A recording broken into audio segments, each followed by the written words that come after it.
that was so good. Excuse me, having a moment there. There's always something to spoil a perfect day, isn't there? Wow, what a view. I'll find out tomorrow if it was the right decision to drop down here, but at the moment, absolutely loving it.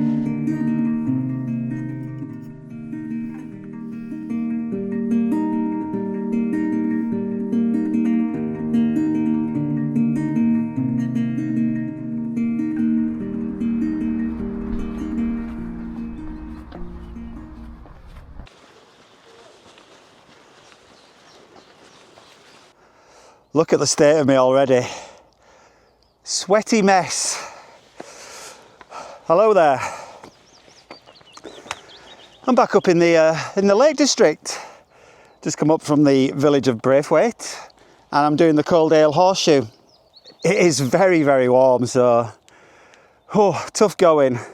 So as I said, Coledale Horseshoe, Grisedale Pike first, Hopegill Head, drop down to Coledale Horseshoe, possibly go over to Grasmoor, though that's not really on the horseshoe.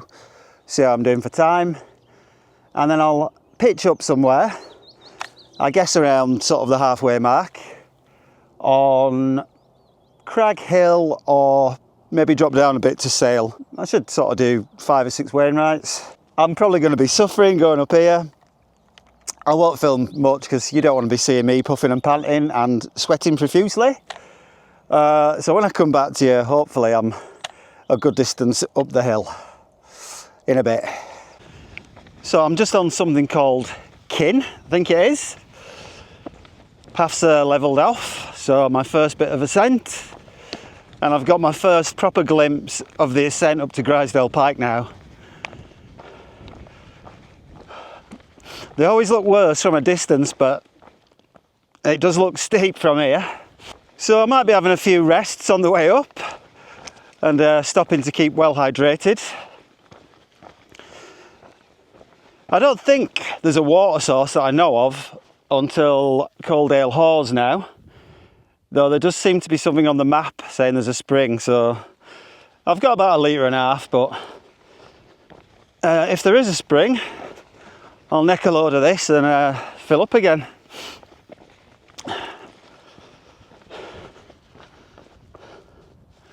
But yeah, what a day. Force Crag over there.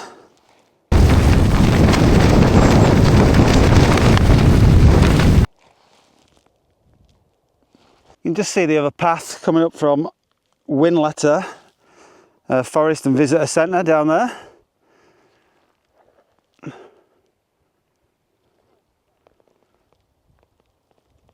I was going to say it's a lot easier, and it is because you're not doing as much ascent, but it is just straight up, whereas this, at least, there's, you know, bits like this where it levels off and you can catch your breath before you tackle that.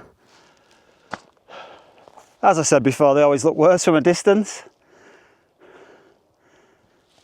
I see an obvious path to a point, and then I'm assuming there's a couple of scrambly bits. Not too far now. Well, the problem with anything with pike in it, you know it's going to be steepest when you get near the top, like as in the very top. So once you get to here, I guess you've got a couple of options. You've got sort of scrambly bits which look very easy, or you could just go around it. I think there's a bit of a shaly path to the left here, and then on the final push to the right.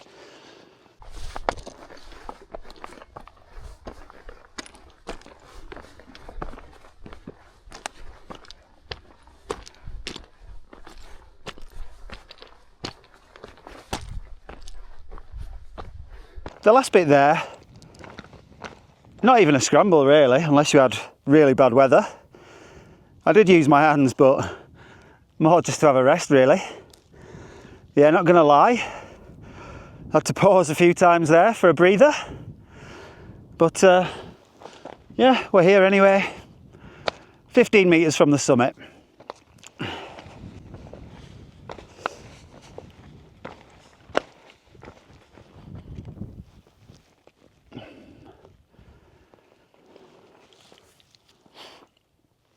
What a contrast between today and the last time I was here. I got up last time and pretty similar to that. A breeze came in, except it was about 30 odd mile per hour and not 5 mile per hour. But oh, that was so good. Excuse me, having a moment there. Right, so obviously drop down here. That one there. Look at that. Wouldn't want to fall off there, would you? Get down fast. That's Hopegill Head, the pointy one. So yeah, next destination.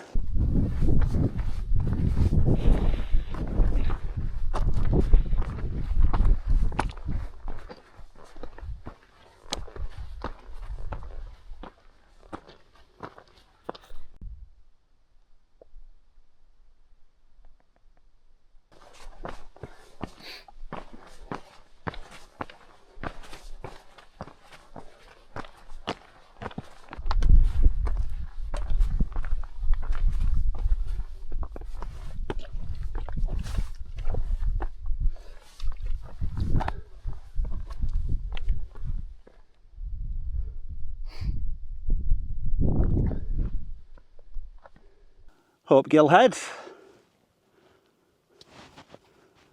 About as near as I want to get to the edge, to be honest, which is about 4 feet behind me. Up Whiteside to my right. I'm not going there today. Absolutely parched and I need some water, so stick to plan A. Just dropped out of Coledale Horseshoe. Oh, sorry, gonna have to get down. As I was saying anyway, before I was rudely interrupted, need to grab water, so just out of Coledale Horseshoe here, over Sandhill I think it is. And yeah, I know for sure there's a source down there. Plenty of time, so I think I'm going to go up to Grasmoor and bag that. And then it'll be thinking about where to pitch up, I think. Nice and early, hopefully.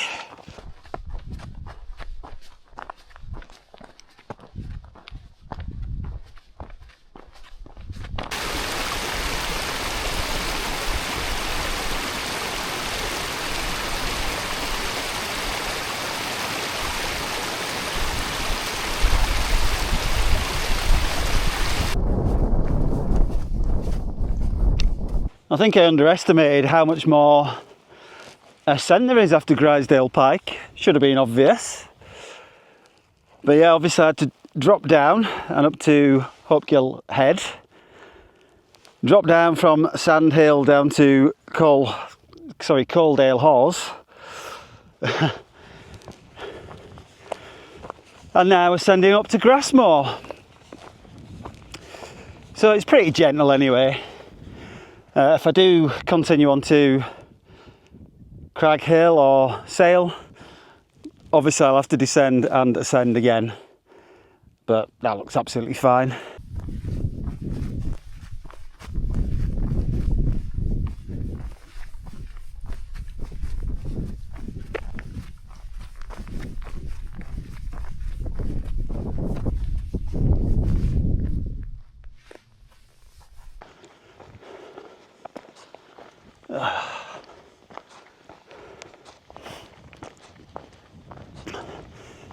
Hello, Grasmoor.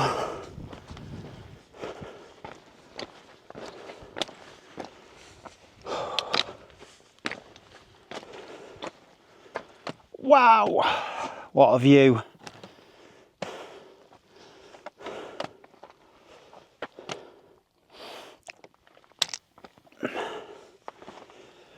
Two lads over there who look like they're here for the night.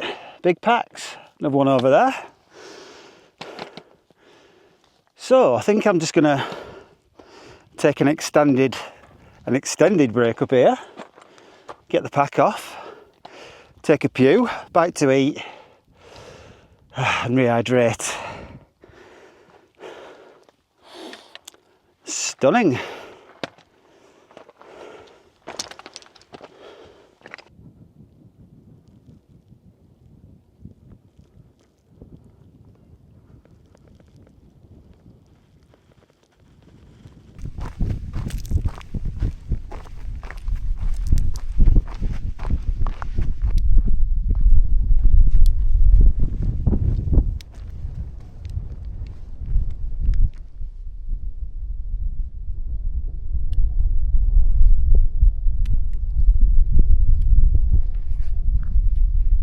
I'm still debating where to camp. Crag Hill's here. Wandope is there, and I've always fancied a camp on Wandope. Wandope. Probably couldn't get a better evening for it. The reason's pretty clear why that's a good camp spot. The views. But because I've got loads of time, I just think the practical thing to do would get up there. Yeah. Am I going to regret this? Might change my mind yet. Right, I think I've made a decision. And what I just had to do is kind of influence that. So I had to get more water back down towards Coledale Horseshoe. And it's quite a lot further than I was expecting. So down there, back up. At the moment, Wandope looks marginally closer. So I'm ready to put the tent up now. About 5:30. The only thing is, the summit, I know it's lovely and it's got amazing views, it's flat. But it's Saturday tomorrow. And with the weather being so amazing, I'm just conscious that, well, it gets light about 5 AM as well, doesn't it? I'm just conscious that there'll be people coming up and it's going to be mega busy. So I'll try and find somewhere that's flat, not on the summit, and somewhere off the path, which will still hopefully have decent views, because that is enticing me. But tent's going up regardless, I've decided.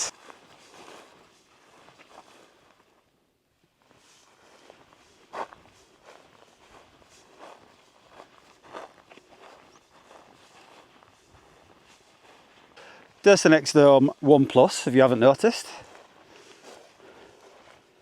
First proper outing. I'll be pleased with the full mesh inner that it's got at the moment, but it is meant to get cold tonight. Not until sort of 4 or 5 AM. Absolutely banging view. Grasmoor's up there. Whiteless Pike there. I'm not going to name all of these because I'll be here all night. Got such a good view of them.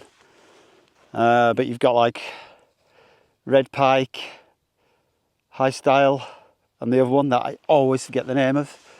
That was also an option to camp tonight, but I'll save it for another time. Got Robinson over there, Hinesgarth, and probably just about Coledale Head. Pillar.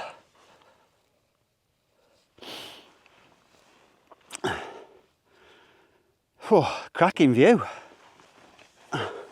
Right, so just gonna have a chill out. What time is it now? 6:20.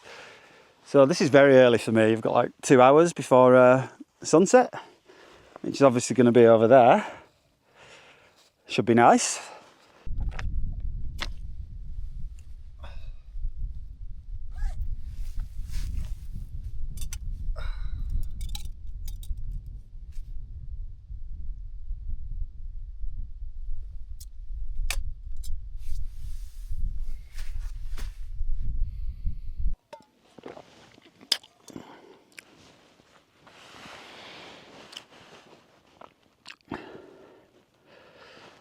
Well, this is just absolutely incredible.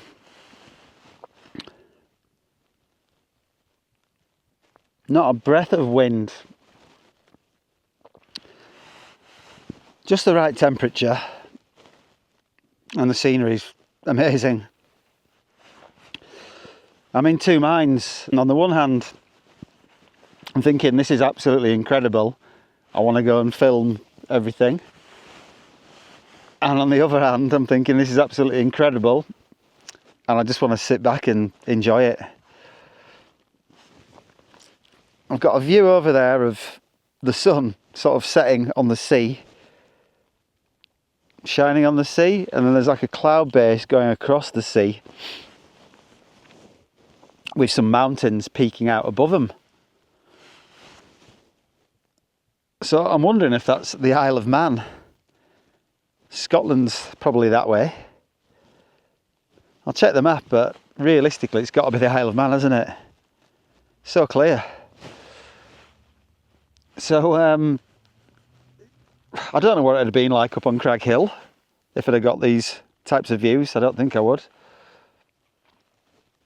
I'll find out tomorrow if it was the right decision to drop down here, but at the moment, absolutely loving it. Got a little bit further to walk tomorrow, but you know, not loads really. And should be another cracking day, so oh, maybe I'll film stuff then, but for now, oh, so chilled. Totally blessed. It's one of them.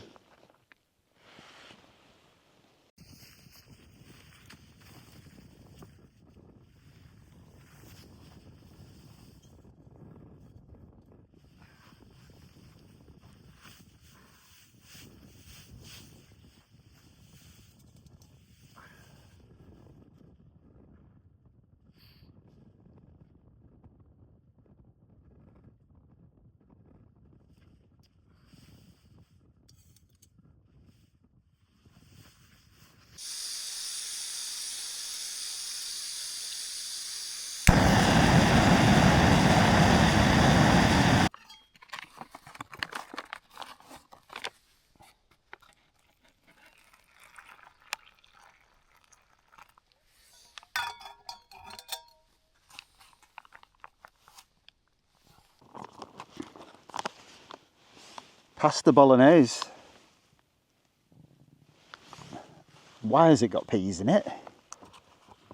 Peas or not, I'm ready for it anyway.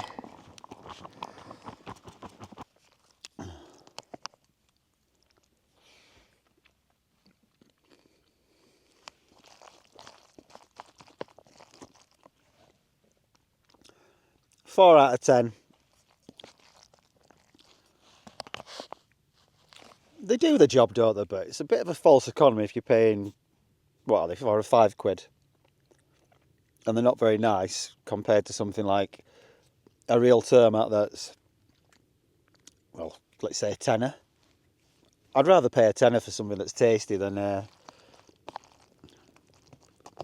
for something that's not. You get to sleep somewhere like this for free. Honestly, what's a tenner, really?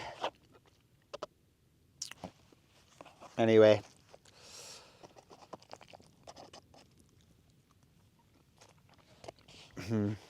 Yeah, I'll have to do.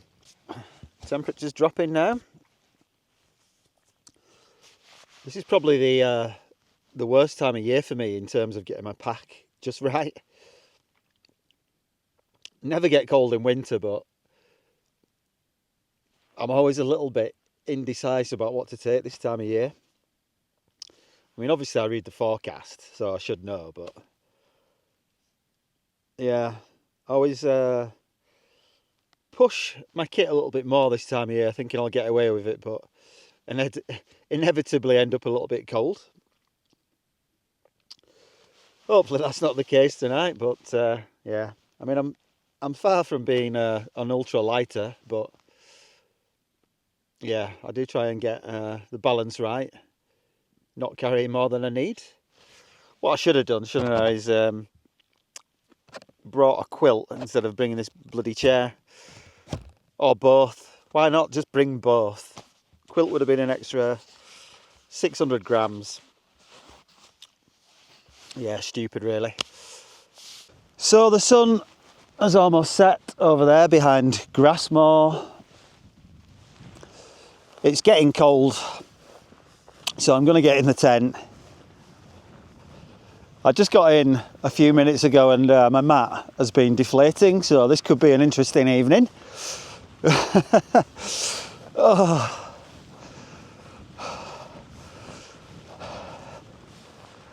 Can't be the only wild camper who's ever frozen to death in May. Right then, well, I'm all settled in. The mat seems to be absolutely fine, so not sure what the problem was before, but great, no dramas.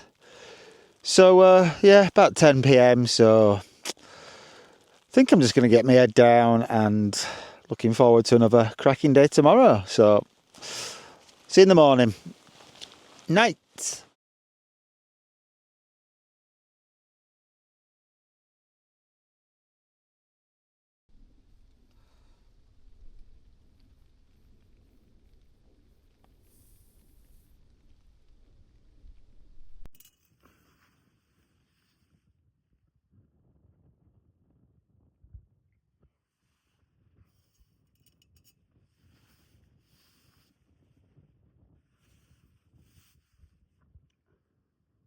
Right, well, I'm all packed up. Just got the tent to take down. Thoughts on the tent? Well, obviously I knew what I was getting. I did have the X-Dome 2-person. You may or may not know. That was a mistake. It was just too big. It was like a bloody double-decker bus. To its credit, it is the only 2-person tent I've ever had that would actually comfortably fit 2 people. But yeah, just too big, too roomy for me on my lonesome. But this, the One Plus, absolutely spot on. Cracking vestibule. The narrow end, you can still lay down that way. That was one of the things that put me off. I always like to lay on my left-hand side for some reason. But even the narrow end is nice and wide. And then the wide end, just so much room, just throw everything in there. I've got the aluminium poles. DAC. I think they're 8.5 and that's 9. I know the crossbar is a little bit thicker. So they inspire more confidence in me as well than the carbon ones. Those carbon ones were just really bendy, and I'm sure they're fine. Plenty of people seem to use them without incident, but I just prefer aluminium. Couple of things that they could mod, and I'm sure they know that, but I feel like gram counting, aren't they? Main one for me, and I said this about the 2-person, is at the bottom of the zips you should have a clip on either side, because when you're zipping that door up they just feel like an awful lot of tension on it. And I know somebody who's already had an issue with the zip busting. So alternatively, just don't stake it out too far, just pull the stake in, or you can put some bungee on the bottom and that will help. But yeah, just those clips must weigh a gram, like half a gram, so a gram for 2. Just do it. I got it with the full mesh inner because for me it's a fair weather tent. It's designed for conditions like this, in my opinion. Obviously you can take it out in 30-mile-per-hour winds. I know of people doing that, and I'm sure it'll be strong enough, but I just don't think they're designed for that sort of thing. They're a bit delicate, you know, nothing like the Chinook or the Unna. I might take it on a multi-day trail next month up in Scotland. I think these American tents, that's kind of what they're designed for. Lightweight, sort of tree line camping or low level camping. Not really for summit camping, in my opinion. So yeah, I think it weighs about 1.1 kilos with the aluminium poles. About the same as my Martin Laurel Designs Duo Mid, so either that or the Duo Mid will be going to Scotland with me. Anyway, I'll stop wittering on and I'll come back to you when I'm up there.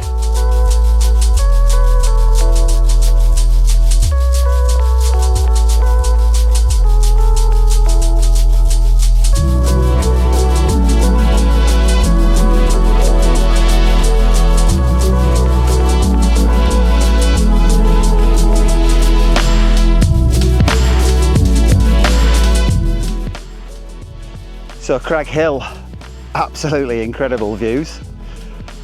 Probably should have pushed on. Summit looks a bit rocky, but I'm sure I'd have found something.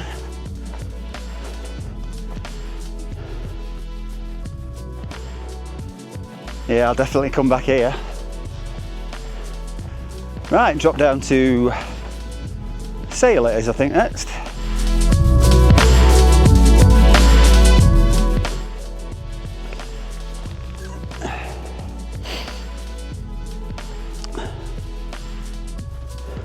Sail.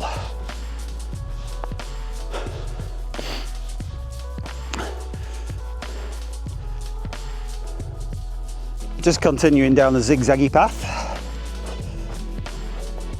See the junction down there that goes up to Scar Crags and across to Coledale Pike. I'm going to drop down here. I don't really have time to do that. and I need water again. So I'm going to do outside, because I believe to say that you've done the Coledale Horseshoe, you have to do a minimum of Grisedale Pike, Hopegill Head, Crag Hill and outside. So obviously I did Grasmoor and Wandope as well, so I've done more than enough.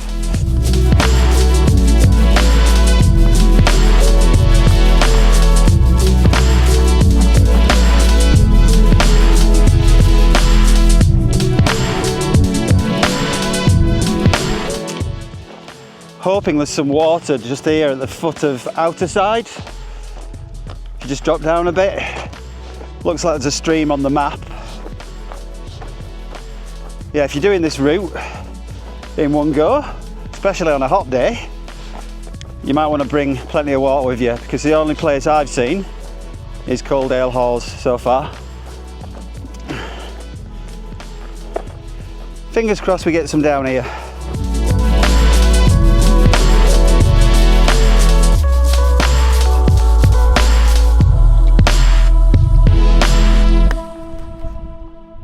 If you're looking for water, look on the map for the sheepfold, and it's 2 o'clock, about 200 yards down. Been using this filter for a while now, Versaflow. Best filter I've ever had. Far better than something like the Catadine B3. Flow rate, fantastic. I mean, don't even have to squeeze that.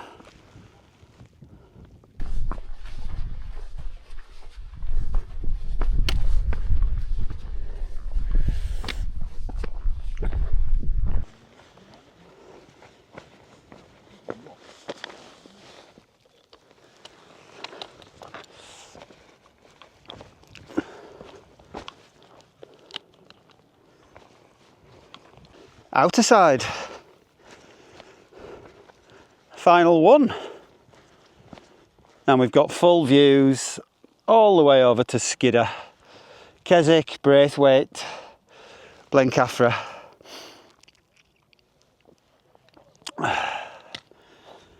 Could you camp here? Ooh, nice little ledge down there, certainly could. Some cracking views. Right, so I just need to drop down the nose of outerside back into Braithwaite. Absolutely cracking route that. It's rated as challenging, but it's not too bad really. Once you get Grisedale Pike out of the way, that's the bulk of the work. And then there's a few more ups and downs, but if you're not doing Grasmoor, I would say if you're going straight up to Crag Hill, sorry, Hopegill Head, and then Crag Hill, not too bad. Make sure you bring plenty of water though, because the only water source you're going to see on the way around was Coledale Horseshoe. So anyway, I'm going to finish the video here. As always, just like to say, if you watched, thanks for watching, and hopefully I'll see you on the next one.